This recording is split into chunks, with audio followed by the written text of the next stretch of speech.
മീശപ്പുലിമലയിൽ മഞ്ഞ് പെയ്യുന്ന കണ്ടിട്ടുണ്ടോ? ഇല്ലെങ്കിൽ ഇതൊന്നും കാണാതെ അങ്ങോട്ടേക്ക് ചെന്നിട്ട് എന്തിനാ? ചാർലി സിനിമയിലെ പ്രശസ്തമായ ഒരു ഡയലോഗാണിത്. നമ്മുടെ യാത്ര മീശപ്പുലിമലയിലോട്ടൊന്നുമല്ല, ഇതൊരു യാത്രാ വീഡിയോയുമല്ല. കേരളത്തിൻ്റെ ടൂറിസം മേഖല എങ്ങനെയാണ് കഴിഞ്ഞ കുറച്ച് ദിവസങ്ങളിൽ അതിന് വന്ന ഒരു രൂപാന്തരം അല്ലെങ്കിൽ ഒരു മാറ്റം എന്താണെന്നുള്ളതാണ് നമ്മൾ ഈ ഒരു വീഡിയോ ചർച്ച ചെയ്യുന്നത്. മലയാളികളുടെ യാത്രാ സ്വപ്നങ്ങൾ, അത് ചെറിയ യാത്രകളാണെങ്കിൽ സ്വാഭാവികമായും അവർ യാത്ര ചെയ്യാൻ ആഗ്രഹിക്കുന്നത് നല്ല മഞ്ഞുള്ള, നല്ല തണുപ്പുള്ള, കാരണം നമ്മുടെ മനസ്സിനേക്ക് ഒന്ന് കുളിരണിയിക്കാനായിട്ട് പറ്റുന്ന സ്ഥലങ്ങളാണ് നമ്മൾ കൂടുതലായിട്ട് തിരഞ്ഞെടുക്കുക. അതുകൊണ്ട് തന്നെയാണ് മൂന്നാറിനും വയനാടിനൊക്കെ മലയാളികളുടെ മനസ്സിൽ ഒരു പ്രത്യേക സ്ഥാനമുള്ളത്. പെട്ടെന്നുള്ള ഒരു യാത്ര സ്വാഭാവികമായിട്ട് മലയാളി മൂന്നാറിലോട്ടാവും അല്ലെങ്കിൽ വയനാട്ടിലോട്ടാവും. ഈ രണ്ട് സ്ഥലവും കാണാത്ത മലയാളികളും ഉണ്ടാവത്തില്ല. പക്ഷേ കഴിഞ്ഞ കുറച്ച് കാലങ്ങളായിട്ട് തുടരെ ഉണ്ടാകുന്ന പ്രകൃതി ദുരന്തങ്ങൾ കേരളത്തിൻ്റെ ടൂറിസം മേഖലയെ എങ്ങനെയാണ് ബാധിച്ചിരിക്കുന്നത്? ഒടുവിലുണ്ടായ വയനാട് ദുരന്തം എങ്ങനെയാണ് കേരളത്തിൻ്റെ ടൂറിസം മേഖലയെ സ്തംഭിപ്പിച്ചിരിക്കുന്നത്? ഈ ഒരു വിഷയമാണ് നമ്മളിന്ന് ചർച്ച ചെയ്യുന്നത്. നമ്മുടെ ചാനൽ ആദ്യമായിട്ട് കാണുന്ന ആരെങ്കിലും ഉണ്ടെങ്കിൽ നമ്മുടെ വീഡിയോകളെല്ലാം ജസ്റ്റ് ഒന്ന് കയറി നോക്കുക. ഇഷ്ടപ്പെടുകയാണെങ്കിൽ ലൈക്ക് ചെയ്യാം, നമ്മുടെ കൂടെ കൂടാം. അതുപോലെ ചാനൽ സബ്സ്ക്രൈബ് ചെയ്യാനായിട്ടും പരിഗണിക്കുക. പുതിയൊരു വീഡിയോയിലേക്ക് എല്ലാവർക്കും സ്വാഗതം.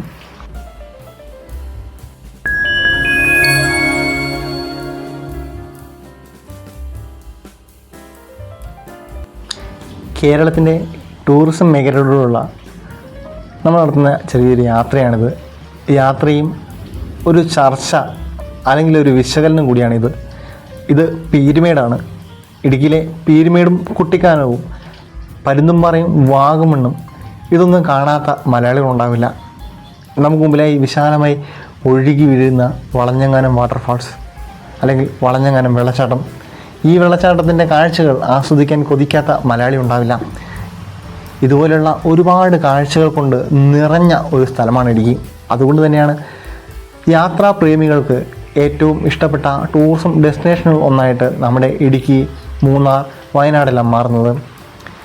പക്ഷേ തുടരെ ഉണ്ടാകുന്ന പ്രകൃതി ദുരന്തങ്ങൾ, ഇത്ര മനോഹരമായി ഒഴുകുന്ന ഇതേ വെള്ളച്ചാട്ടം ഇതിൻ്റെ തീവ്ര സ്വഭാവമെടുത്താൽ, അല്ലെങ്കിൽ ഈ കാണുന്ന മനോഹരമായി കിടക്കുന്ന പരന്നു കിടക്കുന്ന പരുന്തുംപാറ എന്ന് പറയുന്ന ആ ഒരു പ്രകൃതിയുടെ വിസ്മയം, എന്നാൽ ഈ വിസ്മയം അതിൻ്റെ മറ്റൊരു രൂപമെടുത്താൽ അത് നമുക്ക് താങ്ങാനും കഴിയുന്നതല്ല. അതുതന്നെയാണ് പറഞ്ഞു വരുന്ന പ്രശ്നവും. വയനാട് ഉരുൾപൊട്ടലുണ്ടായി വളരെ കുറച്ച് നാളുകൾ മാത്രമാണ് കഴിയുന്നത്. ആ ഉരുൾപൊട്ടൽ കൊണ്ട് മാത്രം കേരളത്തിൻ്റെ ടൂറിസം മേഖലയ്ക്കുണ്ടായ നഷ്ടം വലുതാണ്. ഞാൻ പറയുന്നത് കേരളത്തിലെ ടൂറിസം മേഖലയ്ക്കുണ്ടായ നഷ്ടം എന്ന് പറയുമ്പോൾ മറ്റുള്ള മേഖലകൾക്ക് നഷ്ടമില്ലെന്നല്ല, അവിടെ ഉണ്ടായ നഷ്ടം അത് വലിയ നഷ്ടം തന്നെയാണ്. ജീവൻ നഷ്ടം അല്ലെങ്കിൽ ആളുകളുടെ ജീവിതത്തെ ബാധിച്ച രീതി, അതിനെല്ലാം അപ്പുറത്തേക്ക് ടൂറിസം മേഖലയിൽ അതിന് വലിയ ഒരു സ്ഥാന ചലനം ഉണ്ടാക്കാനായിട്ട് ആ ഒരു ഉരുൾപൊട്ടലിന് ഒരു കാരണമായിട്ടുണ്ട്. വയനാട് ഉരുൾപൊട്ടലിൻ്റെ ഒരു പശ്ചാത്തലത്തിൽ ഈ മലമ്പ്രദേശങ്ങളിലേക്ക് ഞാൻ ആദ്യം പറഞ്ഞല്ലോ, നമ്മൾ യാത്ര പോകാനായിട്ട് ഉദ്ദേശിക്കുമ്പോൾ ഏറ്റവും കൂടുതൽ പോകാനായിട്ട് ആഗ്രഹിച്ചത് ഇത്തരത്തിലുള്ള മലമ്പ്രദേശങ്ങളിലോട്ടാണ്, അല്ലെങ്കിൽ ആയിരിക്കാം. അതുകൊണ്ടാണ് മൂന്നാറൊക്കെ ലോകത്തിൻ്റെ തന്നെ ടൂറിസം സഞ്ചാര ഭൂപടത്തിൽ ഇടം പിടിച്ചിട്ടുള്ളത്. കാരണം അവിടുത്തെ ആ ഒരു തണുപ്പും കാലാവസ്ഥയും എല്ലാമാണ് നമ്മളെ അതിന് അങ്ങോട്ട് ക്ഷണിക്കുന്നത്. ആ ഒരു ക്ഷണം തെല്ലൊരു ഭയമായി മാറിയിരിക്കുകയാണ് ഇപ്പോൾ. കാരണം ഈ പ്രദേശങ്ങളെല്ലാം സുരക്ഷിതമാണോ? ഇന്ത്യയിലെ ഏറ്റവും കൂടുതൽ ഉരുൾപൊട്ടലുകൾ ഉണ്ടാകുന്ന അല്ലെങ്കിൽ മണ്ണിടിച്ചിൽ, ലാൻഡ് സ്ലൈഡുകൾ ഉണ്ടാകുന്ന സ്ഥലം കേരളമാണ്. ആ ഒരു പഠന റിപ്പോർട്ട് കാണുമ്പോൾ നമുക്ക് ഞെട്ടലുണ്ടാകും. ഉത്തരാഖണ്ഡോ ഹിമാചൽ പ്രദേശോ ഒന്നുമല്ല, കേരളത്തിലാണ് ഏറ്റവും കൂടുതൽ ഉരുൾപൊട്ടലുകൾ അല്ലെങ്കിൽ മണ്ണിടിച്ചിലുകൾ ഉണ്ടാകുന്നത്. ഗാഡ്ഗിൽ, കസ്തൂരി രംഗൻ റിപ്പോർട്ടിനെതിരെയും അല്ലെങ്കിൽ അതിനെ അനുകൂലിച്ചും വിശാലമായ ചർച്ചകൾ നടക്കുന്ന നാട്. എന്നാൽ നമ്മൾ യാത്ര ചെയ്യാൻ ആഗ്രഹിക്കുന്ന ഈ പ്രദേശങ്ങൾ സേഫാണോ അല്ലയോ എന്ന് നാം എങ്ങനെ തിരിച്ചറിയും? ഇങ്ങനെ നിന്ന് കാണുമ്പോൾ വിശാലമായ ഈ മല ഇതുപോലെയൊരു മലയായിരുന്നു പുത്തുമലയും, അല്ലെങ്കിൽ ഒടുവിൽ ഉരുൾപൊട്ടിയ വയനാട് ചൂരൽമലയും. ഇത്തരത്തിലുള്ള മലകൾ എന്തുകൊണ്ട് ഇങ്ങനെ അടുപ്പിച്ച് ഉരുൾപൊട്ടുന്നു? നിങ്ങൾ ചതുരംഗപ്പാറ എന്ന് പറയുന്ന ഇടുക്കിയിലെ ഒരു ടൂറിസം അല്ലെങ്കിൽ കാറ്റാടിപ്പാടമെല്ലാമുള്ള ആ ഒരു പ്രദേശം പോയി കണ്ടാൽ മനസ്സിലാകും. അത് തമിഴ്നാടിൻ്റെ സർക്കാരാണ് ആ ഒരു പ്രദേശം കൈകാര്യം ചെയ്യുന്നത്. എന്നാൽ അതേ പ്രദേശത്തിന് തന്നെ കേരളത്തിൻ്റെ ഭാഗം, അവിടെ വലിയ പാറ ഖനനങ്ങൾ നടക്കുന്നുണ്ട്. പാറ തുരന്ന് മാർബിൾ ഉണ്ടാക്കാനായിട്ടും അല്ലെങ്കിൽ പാറപ്പൊടി ഉണ്ടാക്കാനായിട്ടും ഉപയോഗിക്കുന്നു. അതുപോലെ ഇല്ലിക്കൽ കല്ല് ചെന്നാൽ ഇല്ലിക്കൽ കല്ല് കയറി പോകുന്ന വഴിക്ക് നമുക്ക് കോറുകൾ കാണാനായിട്ട് പറ്റും. ഇത്തരത്തിലുള്ള പല പ്രവണതകൾ മരം മുറിക്കുന്നത്, മണ്ണൊലിപ്പ് തടയാനായിട്ടാണ് മരങ്ങളാണ് ഏറ്റവും കൂടുതൽ സഹായിക്കുന്നത്. ആ മരങ്ങൾ ചുവടെ മുറിച്ചു മാറ്റുന്നു, വലിയ കെട്ടിടങ്ങൾ പണിയുന്നു. മൂന്നാർ പണ്ട് VS അച്യുതാനന്ദൻ്റെ കാലത്ത് മൂന്നാർ കയ്യേറ്റം ഒഴിപ്പിച്ചതെല്ലാം വലിയ വാർത്തയായിരുന്നു. എന്നാൽ ആ ഒരു കാലം കഴിഞ്ഞ് മുമ്പോട്ട് നാം എത്ര വന്നിരിക്കുന്നു. മൂന്നാർ ടൗൺ അടുക്കും തോറും പഴയ തണുപ്പോ മഞ്ഞോ ഒന്നും കാണാനായിട്ടില്ല. എന്താണ് കാരണം? ടൗണിലെ കെട്ടിടങ്ങൾ മാത്രമാണ്, അതായത് കോൺക്രീറ്റ് കാടുകളായി പല പ്രദേശങ്ങളും മാറിക്കൊണ്ടിരിക്കുന്നു. ഈ കോൺക്രീറ്റ് കാടുകൾക്കൊടുവിൽ ആകെ ജൂൺ 5 പരിസ്ഥിതി ദിനത്തിന് വയ്ക്കുന്ന തൈകൾ മാത്രമാണ്. ഓരോ സംഘടനയും ഇത്ര ലക്ഷം തൈകൾ നട്ടു വളർത്തി അല്ലെങ്കിൽ പരിപാലിക്കുന്നു എന്ന് ഓരോ വർഷവും പറയുന്നു. ഇവരെല്ലാം നട്ട തൈകളെല്ലാം പരിപാലിക്കപ്പെടുകയായിരുന്നെങ്കിൽ ഇന്ന് കേരളം ഘോര വനമായേനെ. എന്നാൽ അങ്ങനെ ഉണ്ടാവുന്നില്ല. ഒരു പ്രഹസനം എന്നതുപോലെ എല്ലാവരെയുമല്ല, എന്നാൽ ചില ആളുകൾ അങ്ങനെയാണ്, അല്ലെങ്കിൽ ചിലർ അങ്ങനെയാണ് ഇതിനെ കാണുന്നത്. ഒരു പ്രഹസനം എന്നതുപോലെ ജൂൺ 5 കുറേ തൈകൾ വയ്ക്കുന്നു. എന്നാൽ ഇതിൻ്റെ സംരക്ഷണം, ഞാൻ ആരെയും കുറ്റപ്പെടുത്തി പറയുന്ന ഒരു കാര്യമല്ല ഇത്. ഇതിൻ്റെ സംരക്ഷണം നമ്മൾ തന്നെയാണ് ചെയ്യേണ്ടത്. ഇത്തരത്തിലുള്ള പ്രകൃതി ഒരുക്കുന്ന, ഈ പറയുന്ന മേട്ടുകുറിഞ്ഞ പോലെ പ്രകൃതി ഒരുക്കുന്ന പല സവിശേഷ ഭംഗികളും നമുക്ക് ഇനിയും ആസ്വദിച്ച് മുമ്പോട്ട് പോകേണ്ടതുണ്ട്. നമ്മൾ പ്രകൃതിയോട് ചെയ്യുന്ന ചൂഷണം കുറച്ചാൽ തന്നെ ഈ പ്രകൃതിയെ നമുക്ക് ഇങ്ങനെ തന്നെ മുമ്പോട്ട് കൈമാറാനായിട്ട് കഴിയും. അല്ലാത്ത പക്ഷം കേരളത്തിൻ്റെ ടൂറിസം മേഖല നേരിടുന്ന വലിയൊരു പ്രതിസന്ധിയിലോട്ട് തന്നെ ഇത് മാറാനായിട്ട് സാഹചര്യമുണ്ടാകും. കാരണം ഭീതി എന്ന് പറയുന്ന ഒന്ന്, അത് ടൂറിസം മേഖലയിൽ ബാധിക്കുമ്പോൾ ആ മേഖലയുമായി നിലനിന്ന് പോകുന്ന റിസോർട്ടുകൾ, അപ്പോൾ നമ്മൾ പറയും റിസോർട്ടുകളെ ബാധിക്കട്ടെ, അവരൊക്കെ വൻകിട ഇതല്ലേ എന്ന് പറയും. പക്ഷേ വൻകിടക്കാർ മാത്രമല്ല, ആ റിസോർട്ടിൽ ജോലി ചെയ്യുന്ന ആളുകൾ, അവരെ ആശ്രയിച്ച് ജീവിക്കുന്ന കുടുംബങ്ങൾ, അങ്ങനെ ഒരുപാട് പേരുണ്ട്. ഇവരെല്ലാം ഇത് ബാധിക്കും. അപ്പോൾ കേരളത്തിൻ്റെ ടൂറിസം മേഖല താങ്ങി നിർത്തേണ്ട ഉത്തരവാദിത്വം നമ്മുടേതാണ്. ആ നമ്മുടേതാണ് എന്ന് പറയുമ്പോൾ നമ്മൾ ചെയ്യേണ്ടത് പ്രകൃതിയെ അധികമായി ഉപദ്രവിക്കാതിരിക്കുക. അപ്പോഴും തിരിച്ച് നിങ്ങൾ ചോദിക്കും, ഞാൻ എന്ത് ഉപദ്രവിക്കാൻ? എൻ്റെ വീട്ടിൽ 5 സെൻറ്റ് സ്ഥലമുണ്ട്, ഞാൻ എന്ത് ചെയ്യാൻ? ഞങ്ങളൊന്നും ചെയ്യുന്നില്ലല്ലോ, ഇവിടെ വലിയ കോടീശ്വരന്മാരല്ലേ മരം മുറിക്കുന്നത്. അങ്ങനെയല്ല, ആ 5 സെൻറ്റ് സ്ഥലത്ത് നിങ്ങൾക്കൊരു മരം നടാം. നമ്മൾ ബാക്കിയുള്ളവരെ പഴിചാരാനായിട്ടും കുറ്റം പറയാനായിട്ടും കാണുന്ന സമയം നമ്മളൊന്ന് മനസ്സറിഞ്ഞ് വിയോഗിച്ചാൽ പല മാറ്റങ്ങളും നമുക്ക് കൊണ്ടുവരാനായിട്ട് കഴിയും. ആദ്യം നമ്മളൊന്ന് മാറിയതിന് ശേഷം നമുക്ക് മറ്റുള്ളവരെ നന്നാക്കാം. അതാണ് ഏറ്റവും നല്ല ഒരു ആശയം എന്ന് പറയുന്നത്. കേരളത്തിൻ്റെ ടൂറിസം മേഖല മോശം സ്ഥിതിയിലോട്ട് പോകുന്നു എന്ന് ഞാൻ പറയാനുണ്ടായ സാഹചര്യം ഇത്തരത്തിലുള്ള പ്രകൃതി ദുരന്തങ്ങൾ തന്നെയാണ്. വെള്ളപ്പൊക്കം ഉണ്ടാകുകയും, അല്ലെങ്കിൽ പണ്ട് തേക്കടിയിലൊരു ബോട്ട് അപകടം ഉണ്ടാകുകയും ഒരുപാട് ആളുകൾ മരിക്കുകയും ചെയ്യുന്ന സാഹചര്യം ഉണ്ടായി. അതുകൊണ്ട് തേക്കടിയിലോട്ടുള്ള ബോട്ടിൽ കയറാനായിട്ട്, അല്ലെങ്കിൽ ആ ഒരു ബോട്ട് തട്ടേക്കാട് വഴി അപകടം ഉണ്ടായപ്പോൾ പിന്നെ ആ തട്ടേക്കാട് ബോട്ടിൽ പോകാനായിട്ട് ആളുകൾക്കൊരു ഭയമാണ്. ഇത്തരത്തിലുള്ള ഭയങ്ങളിൽ നിന്നാണ് ഇത്തരത്തിലുള്ള അനിശ്ചിതത്വം അല്ലെങ്കിൽ പ്രതിസന്ധി ഉണ്ടാകുന്നത്. അതായത് സ്ഥിരമായി വാഹനം മറിയുന്ന, അല്ലെങ്കിൽ ബസ്, സ്ഥിരമായൊരു ബസ് മറിയും, നമ്മൾ ആ ബസ്സിൽ കയറാൻ മടിക്കും. സ്ഥിരമായൊരു ബോട്ട് മറിയും, നമ്മൾ ആ ബോട്ടിൽ കയറാൻ മടിക്കും. അപ്പോൾ ഇത്തരത്തിലുള്ള പ്രതിസന്ധികൾ ഉണ്ടായാൽ ഈ പ്രതിസന്ധികൾ നമ്മളെയും ബാധിക്കും. നമ്മുടെ എക്കോണമിയെ, കേരളത്തിൻ്റെ എക്കോണമിയെ പിടിച്ചു നിർത്തുന്ന, അല്ലെങ്കിൽ സമ്പദ് വ്യവസ്ഥയെ പിടിച്ചു നിർത്തുന്ന പ്രധാന ഘടകങ്ങളൊന്നു തന്നെയാണ് ടൂറിസം. അതിൽ ഇൻലാൻഡും അല്ലെങ്കിൽ ഔട്ട്ലാൻഡും അങ്ങനെ പല, അല്ലെങ്കിൽ ഈ പറഞ്ഞ മലമ്പ്രദേശത്തെയും അല്ലെങ്കിൽ തീരപ്രദേശവും, ഇതെല്ലാം ഇതിനകത്ത് വരുന്ന കാര്യങ്ങളാണ്. ഈ ടൂറിസം മേഖലയെ സ്വാധീനിക്കാൻ, അല്ലെങ്കിൽ അതിനെ ആ ഒരു വലയത്തിൽ ഒരുപാട് ആളുകൾ ജീവിച്ചു പോകുന്നുണ്ട്. ഓട്ടോക്കാരടക്കം, ബസ് തൊഴിലാളികളടക്കം, അല്ലെങ്കിൽ കടക്കാർ, ഫുഡ് ഉണ്ടാക്കുന്നവർ, അങ്ങനെ എല്ലാ മേഖലയും ഈ ഒരു മേഖല അല്ലെങ്കിൽ ടൂറിസം മേഖല സ്വാധീനിക്കുന്നുണ്ട്.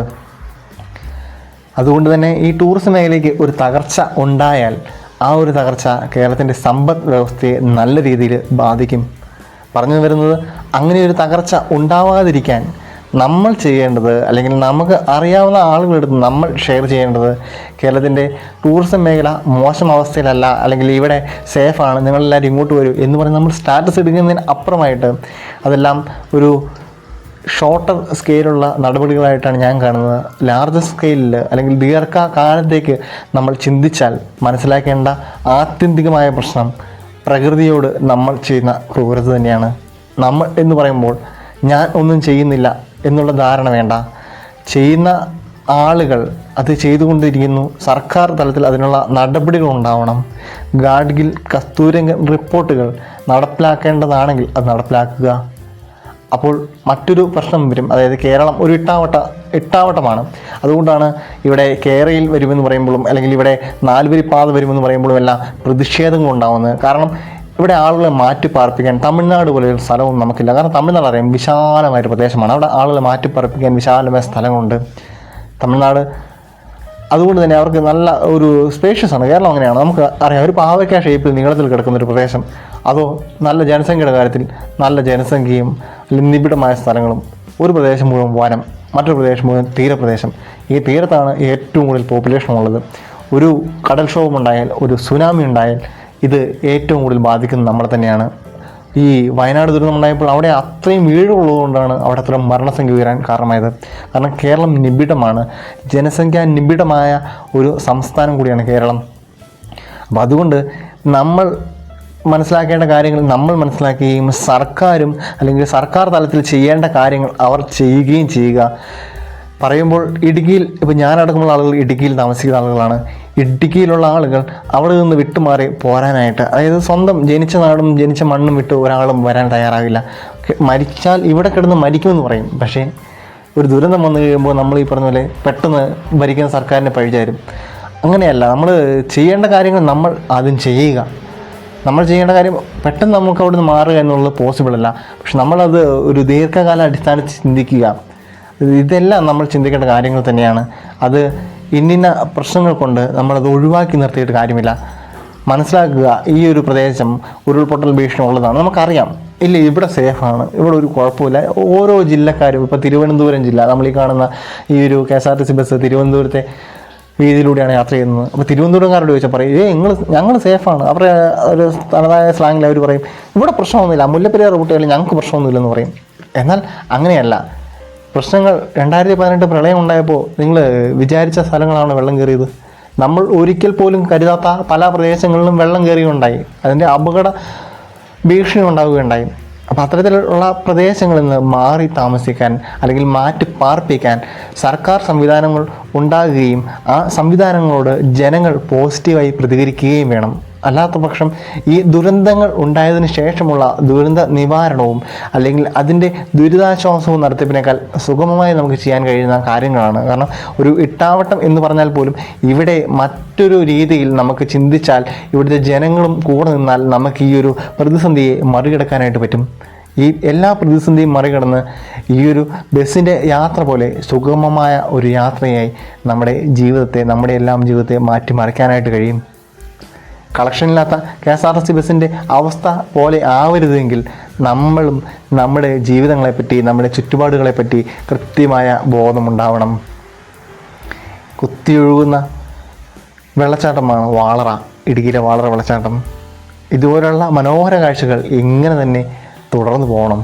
ഈ മനോഹര കാഴ്ചകൾ കാണാനെത്തുന്ന ആളുകൾ തന്നെയാണ് നമ്മുടെ നാടിൻ്റെ ജീവനാഡിയായിട്ട് പ്രവർത്തിക്കുക ടൂറിസം മേഖല. കാരണം ഭാവിയിലോട്ട് പ്രവാസി വരുമാനം എങ്ങനെയാവുമെന്നതിനെപ്പറ്റി സംശയങ്ങളുണ്ട്, അല്ലെങ്കിൽ മറ്റുള്ള തരത്തിലുള്ള വരുമാനം എങ്ങനെയാവുന്നതിനെ പറ്റി സംശയങ്ങളുണ്ട്. നമ്മൾ മനസ്സിലാക്കുക, കേരളത്തിൻ്റെ 4-1 ശേഷിയില്ലാത്ത ടൂറിസം മേഖലയിൽ യാതൊന്നുമില്ലാത്ത സംസ്ഥാനമാണ് തമിഴ്നാട്. എന്നാൽ അവർ എത്തരത്തിലാണ് ഈ ടൂറിസം സാധ്യതകളെ വിനിയോഗിക്കുന്നതെന്നുള്ളത് നമ്മുടെ സർക്കാരും നമ്മളും നോക്കി കാണേണ്ട ഒന്ന് തന്നെയാണ്. എന്നാൽ വിശ്വാസികൾ ദൈവസൃഷ്ടിയാൽ എല്ലാം ഉണ്ടെന്ന് അവകാശപ്പെടുന്ന കേരളത്തിൽ ഇപ്പം എനിക്കങ്ങനെ ഒരു വാദമൊന്നുമില്ല. എന്നാൽ ഇവിടെ നമ്മൾ കാണുമ്പോൾ തൊട്ട് എല്ലാമുള്ള മരങ്ങളുള്ള, മലകളുള്ള, പുഴകളുള്ള, കാടുകളുള്ള, എല്ലാമുള്ള പ്രകൃതി എന്ന ഒരു വരദാനമായിട്ട് നമ്മൾ നമ്മുടെ നാട്ടിനെ കാണുന്ന ഈ ഒരു പ്രദേശത്തെ ഇങ്ങനെ തന്നെ കാത്തു സൂക്ഷിക്കാം. ഈ പ്രദേശത്തെ പുതിയ പോസിബിലിറ്റികളെ പറ്റി നമുക്ക് പഠനം നടത്താം.